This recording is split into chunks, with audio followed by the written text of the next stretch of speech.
Mirshad is a well-known name, not just in Kandy but in Colombo as well, and well, all over Sri Lanka actually.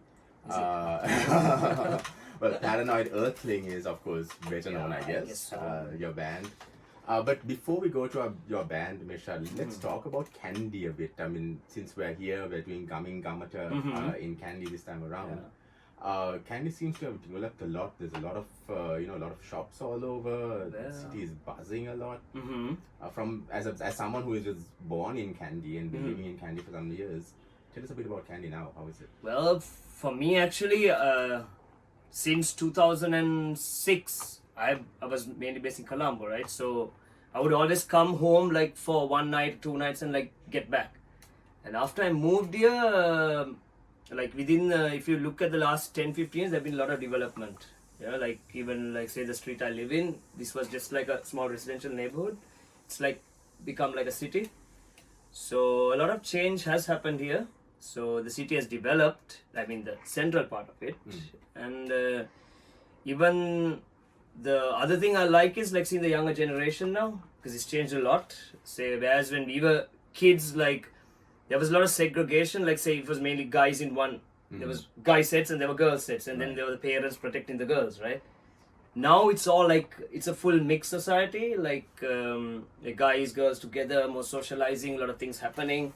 And kind of less violent than when we were kids, like, you know, the rage and anger is a bit less, so it's nice, you know. I'm just experiencing it after coming here. And how is the music industry in Kandy? I mean, you being a musician, how do you see the music lifestyle in Kandy? Well, it has changed, and what I see is like there are a lot of good independent music artists. There are a couple of good hip hop artists here as well, and there's another rock band, a couple of rock bands as well here.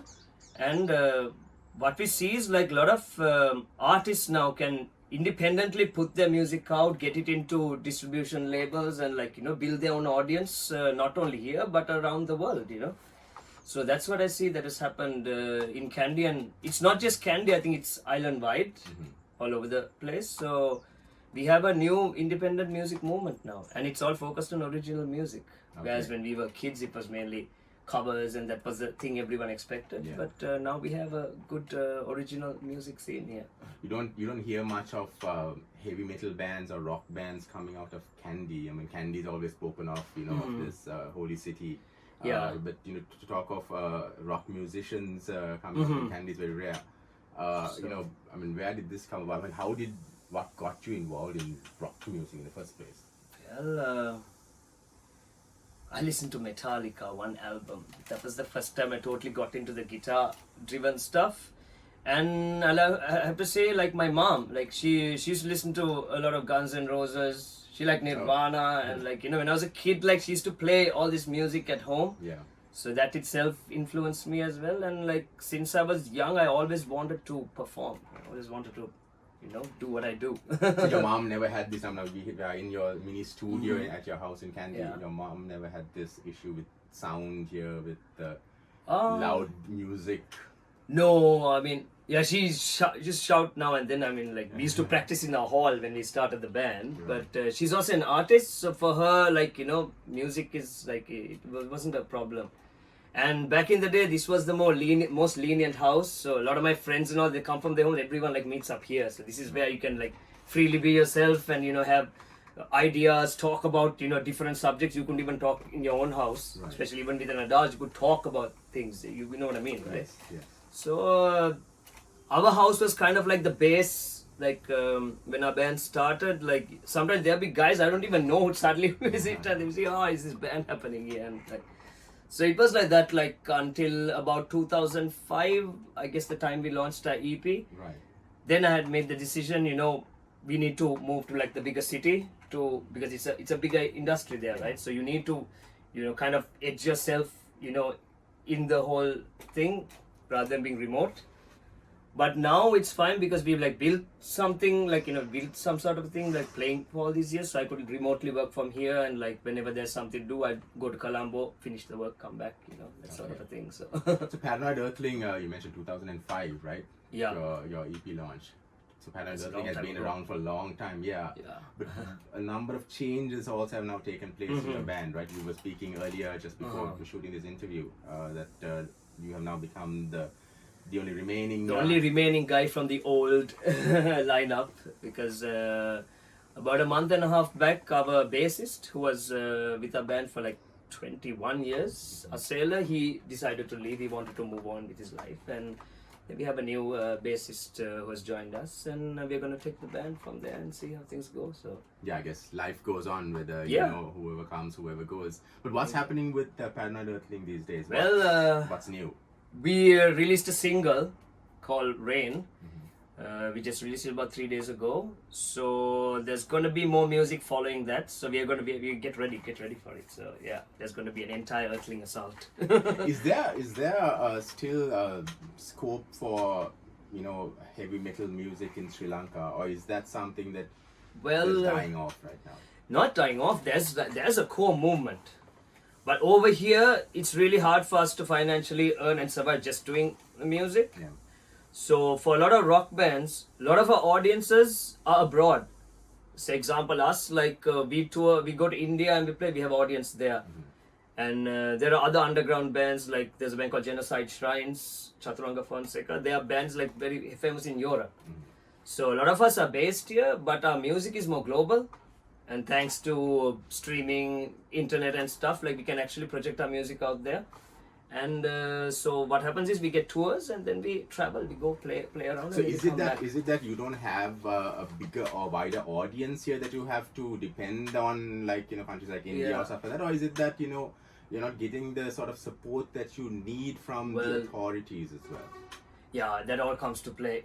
Like very less support, man, because a lot of rock concerts we independently do it ourselves. Like, you know, sometimes in recent times, like sponsors do come now and then, but sometimes the bulk of the amount is put by the organizers, and like we sell our tickets, finish, cover the cost. You know, we mainly focus on breaking even and keeping the scene going. So that's the main point here. And rock music is not really big in our country because we are like a small population, right? Even if you take the English speaking population, it's tiny. The music, even from that, rock music is like a fraction.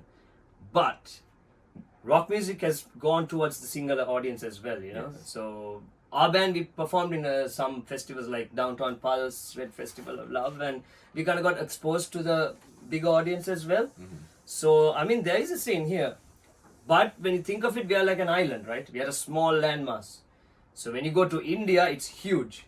So there's more people. So obviously, when there's more people in the music industry, you make more, and like you can, you know, survive and go forward in that way. So. But event organizers in Sri Lanka tend to you know, invite more Western bands, more you know, outside performers, as opposed to giving enough space. At least that's the criticism that I hear from some local bands. Do you feel that as well, that, you know, you're all not given enough space in Sri Lanka? There was a festival we always approached, like, you know, years ago. It was a festival that I won't tell you where, but it happened somewhere in Sri Lanka, and like their whole thing was, you know, in this region, you know, people don't understand your music, you know, rock music, they listen to this kind of music, you know, that we are very sorry and stuff. And like about a year later, I went with my partner like to this festival, and they had brought down this Indian band, like, you know, there's this international Indian band, and guess what, that was a rock band.